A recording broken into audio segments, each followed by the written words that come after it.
Hello BPSC वाले बच्चों, कहाँ हैं आप सब। आ जाइए आपके अपने यूट्यूब चैनल साइकोलॉजी वाले गुरुजी पर, क्योंकि जैसा कि आपको पता है कि बीपीएससी ट्रे 3.0 का नोटिफिकेशन आउट हो गया है और फॉर्म भी भरा जा रहा है।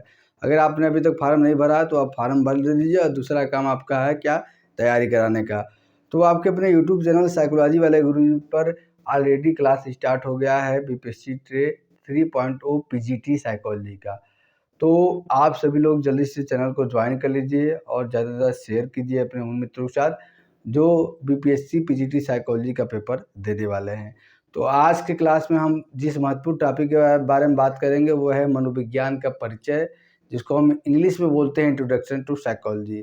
ठीक है, तो इसके बारे में हम डिटेल में बात करने वाले हैं और ये हमारा क्लास नंबर 2 हो जाएगा। इससे पहले हमने एक क्लास ले लिया है, पूरा प्लेलिस्ट बना हुआ है। आप एकदम जो है चैनल से जुड़े रहिए, हमारा मार्गदर्शन रहेगा और आपका मेहनत रहेगा, दोनों मिलकर क्या है आपको सफलता ज़रूर दिलाएगी। तो चलिए आज का क्लास शुरू करते हैं। सबसे पहले शुरुआत करते हैं मनोविज्ञान का अर्थ जानने से, यानी कि मीनिंग ऑफ साइकोलॉजी होता क्या है। तो सबसे पहले यदि आप गौर करेंगे हिंदी वाले शब्द पे मनोविज्ञान, इसका संधि विच्छेद करेंगे तो 2 शब्द प्राप्त होता है, मन प्लस विज्ञान। ठीक है, तो इस प्रकार से आप देखेंगे तो मनोविज्ञान क्या हो जाएगा, मन का विज्ञान। अब इसी मनोविज्ञान का अंग्रेजी रूपांतरण साइकोलॉजी है, या आप कह लीजिए कि मनोविज्ञान को अंग्रेजी में साइकोलॉजी कहते हैं। क्या कहते हैं, साइकोलॉजी कहते हैं। और साइकोलॉजी क्या है, लैटिन या ग्रीक भाषा के 2 शब्दों से मिलकर बना है। कौन कौन से शब्द हैं, साइके है और लोगस है। ठीक, जहाँ साइके का अर्थ होता है सोल यानी कि आत्मा, तथा लोगस को अर्थ होता है टू स्टडी यानी कि अध्ययन करना। तो इस प्रकार मनोविज्ञान का शाब्दिक अर्थ हो जाएगा आत्मा का अध्ययन करने वाला विज्ञान। ये शाब्दिक दृष्टिकोण पे हमने आपको बताया कि मनोविज्ञान का मीनिंग क्या होता है। अब एक और दृष्टिकोण है, या इसको आप मनोविज्ञान का स्वरूप कर लीजिए, क्योंकि मनोविज्ञान का अर्थ जैसे जैसे समय गुजरता गया मनोविज्ञान का स्वरूप या अर्थ भी बदलता रह गया। तो ये 4 स्वरूप या अर्थ हमने लिया है। जब मनोविज्ञान दर्शन शास्त्र के अंतर्गत था तो कहा गया मनोविज्ञान को आत्मा का विज्ञान, जैसा कि आपने शाब्दिक दृष्टिकोण से अभी बात किया।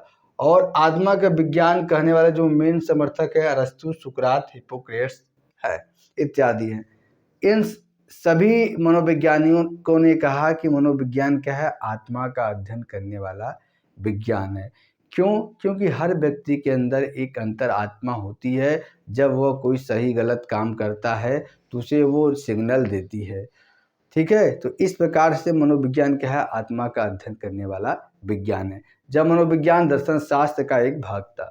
ठीक, लेकिन यह 16वीं शताब्दी की बात है। लेकिन जब 17वीं शताब्दी आई तो मनोवैज्ञानिकों ने इसको ठुकरा दिया और क्या कहा कि मनोविज्ञान आत्मा का अध्ययन करने वाला विज्ञान नहीं है, मन का विज्ञान है।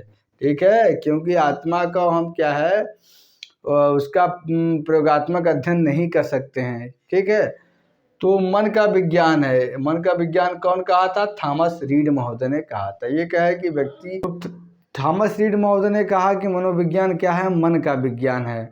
मस्तिष्क जो है व्यक्ति के व्यवहार को, मन जो है व्यक्ति के व्यवहार को प्रभावित करता है, इसलिए मनोविज्ञान में मन का अध्ययन होना चाहिए। ठीक है, इन्होंने कहा कि आत्मा का कैसे हम इवोल्यूशन कर सकते हैं, इसलिए मन का अध्ययन क्या है मनोविज्ञान में होना चाहिए। ठीक है, ये थॉमस रीड महोदय ने कहा 17वीं शताब्दी में।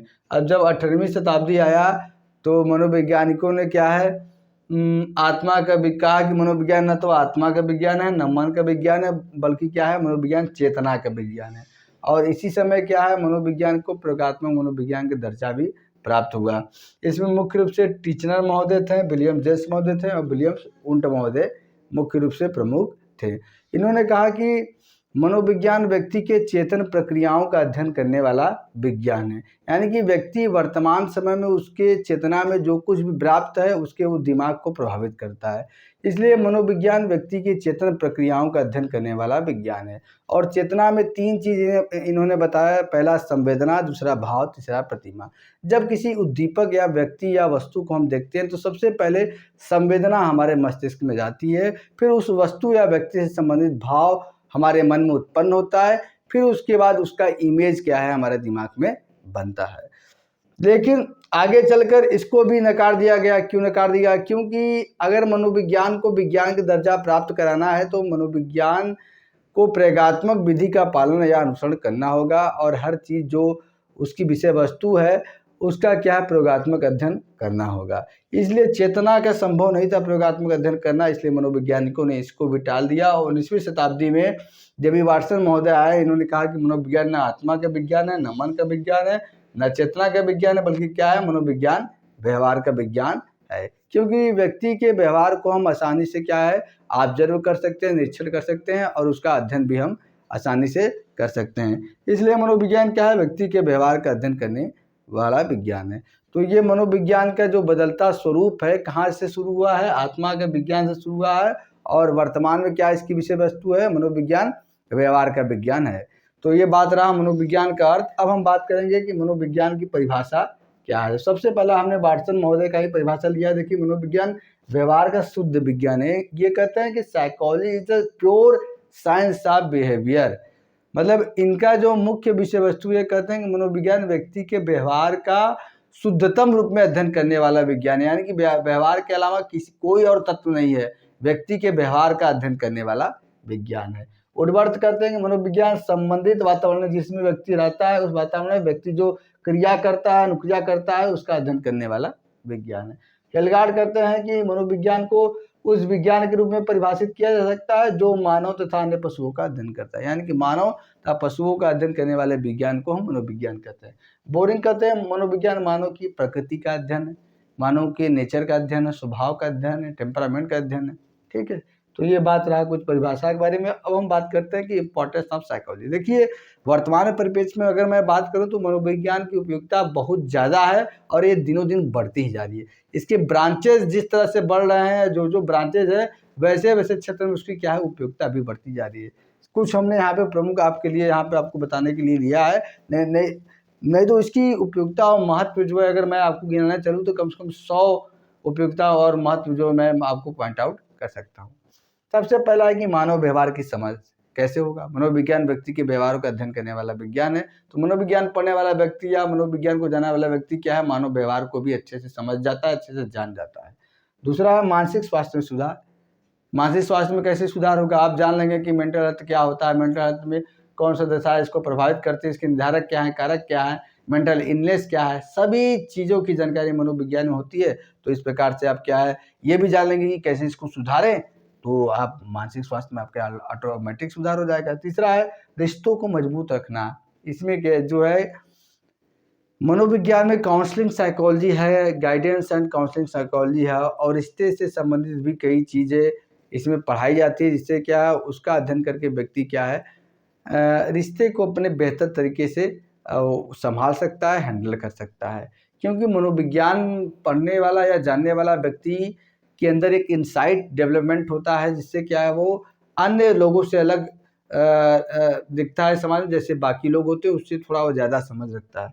चौथा है व्यापार और संगठन की सफलता। ठीक है, इससे संबंधित एक अलग से शाखा मनोविज्ञान में है, जिसको हम कहते हैं औद्योगिक एवं संगठनात्मक मनोविज्ञान। उसमें पूरा बताया जाता है कि कैसे संगठन में काम करना चाहिए, कैसे कार्य संतुष्टि बढ़ाया जाए। तो सब तमाम चीज़ें जब पढ़ लेगा व्यक्ति तो ऑटोमेटिक क्या ही में सफलता मिल जाएगी। शिक्षा, इसका एक है शिक्षा मनोविज्ञान, जिसमें विभिन्न प्रकार की प्रविधियाँ टेक्निक्स व्यक्ति को सिखाया जाता है। चाइल्ड साइकोलॉजी है।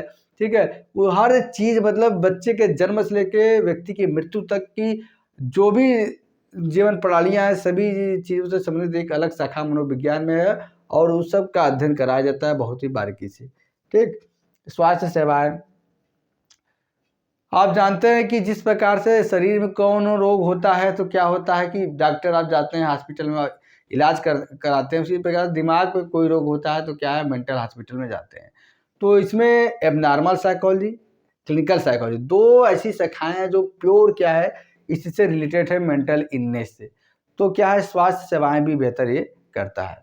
न्यायिक पढ़ाई, इससे संबंधित जो है दो शाखाएं, एक क्राइम साइकोलॉजी है, एक फॉरेंसिक साइकोलॉजी। फॉरेंसिक साइकोलॉजी के माध्यम से क्या है जो अपराधी होते हैं उन पे क्या नियंत्रण या लगाम रखा जाता है, उनके उसके बाद रिक्रिएट सीन किया जाता है, कोई भी घटना होती है तो ये सब फॉरेंसिक साइकोलॉजिस्ट करते हैं। दूसरा सतह है स्वयं को समझना। सबसे मुख्य पॉइंट है कि मनोविज्ञान के अगर आप जानकार हैं या जानते हैं या पढ़ते हैं तो अपने आप को बेटर तरीके से आप समझ पाएंगे कि आपके अंदर अच्छाइयाँ हैं, क्या कमजोरियाँ हैं, क्या बुराइयाँ हैं, क्या कमियाँ हैं। ठीक है। 8वां है प्रभावशाली संप्रेषण। मतलब कि अगर ये मनोविज्ञान को आप पढ़ते हैं तो पर्सनालिटी साइकोलॉजी इसका एक मेन ब्रांच है, जिसमें आपको पर्सनालिटी डेवलपमेंट के बारे में बताया जाता है, जिससे क्या है आपका कम्युनिकेशन लेवल, एक दूसरे से बातचीत करने का जो जरिया है, वो तरीका है, वो बेहतर होता है। और भी कई जो है इसमें उपयोगिता एवं महत्व है, लेकिन मुख्य रूप से हमने आपको ये बताया। तो आज के क्लास में हमने आपको मनोविज्ञान का परिचय बताया, एकदम जीरो से लेवल से शुरू किया हमने, अर्थ बताया, परिभाषा बताया और साथ साथ इसकी उपयोगिता और महत्व बताए। ये क्लास दूसरा है, इसलिए अभी तक मैं आपसे कर रहा हूँ, जो बीपीएससी वाले बच्चे हैं, पेपर देने वाले बिहार में हैं, मार्च में उनका पेपर है, वो सभी लोग चैनल को ज्वाइन कर लीजिए, क्योंकि आपको रोज़ एक क्लास इसमें देखने को मिलेगी और ये क्लास आप देखेंगे तो निश्चित ही क्या है आपको सफलता मिलेगी। चलिए आज का क्लास ये तक, मिलते हैं अपने नेक्स्ट क्लास में, तब तक के लिए आप सभी का बहुत बहुत धन्यवाद। जय हिंद, जय भारत।